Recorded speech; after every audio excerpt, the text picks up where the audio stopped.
เพลงเก่าเขาอยากมาคล้องคนมาคล้องเพลงเก่าผมชื่อร้องตะเกียบร้องผมเป็นร้องเขากินเหล้าด้วยหรอผมเป็นร้องกินร้องไปนะว่าผมเป็นคนเดินเข้ามาเป็นดอกที่กินหอมดาวกินหอมดอกทันไอ้นั้นบอกเคยไรแล้วก็คนใจไส้ชื่อบันเทิงเนี่ยนะบันเทิงวันสุดที่มองไม่ชื่อไม่เสียงน้องคำควรคำใดซึ่งใจสุดเหนือขนาดจากมันโมเห็นเห็นเขาสุกเหลืองต่อเฟืองเดียวแดงกูจะได้เพลงนี่แหละจะมาร้องไงหน้าแดงน้ำแรง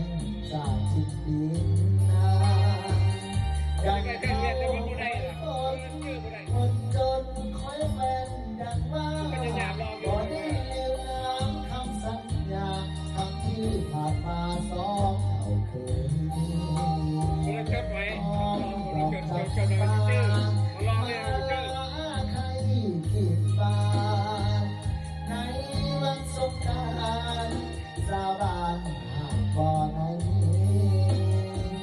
ด้วยความยากจน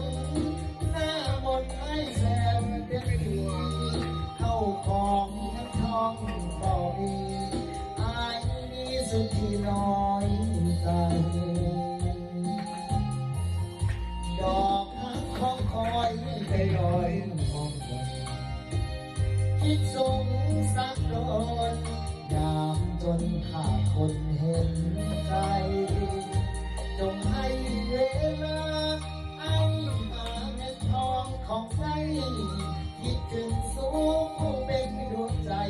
แล้วไอ้จะไปสู่ขอแห่งเนี่ยผู้ใดเล่าลูกก็เล่าเอาไปเชิดเรื่องวันมาลงแต่ว่าไปเชิดลองลูกไปเชิดนะ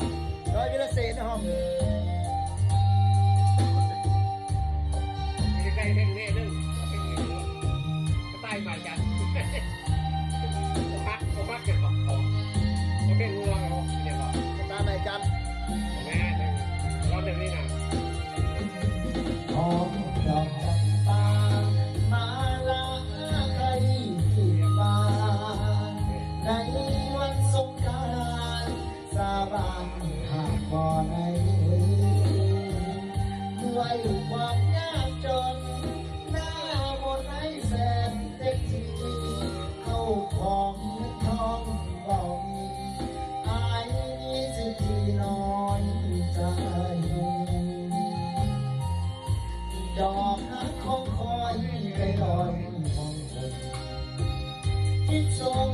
สารตนยามจนขาดคนเห็นใจจงให้เวลาไอ้หาเงินทองของใสคิดถึงสู้ผู้เป็นดวงใจแล้วไอ้จะไปสู่ขอแต่งงานเรื่องอะไรจะกบมันเรื่องอะไรจะกลางเรื่องอะไรจะปลายแบบคิดถึงสู้ผู้เป็นดวงใจเอาเป็นดวงใจ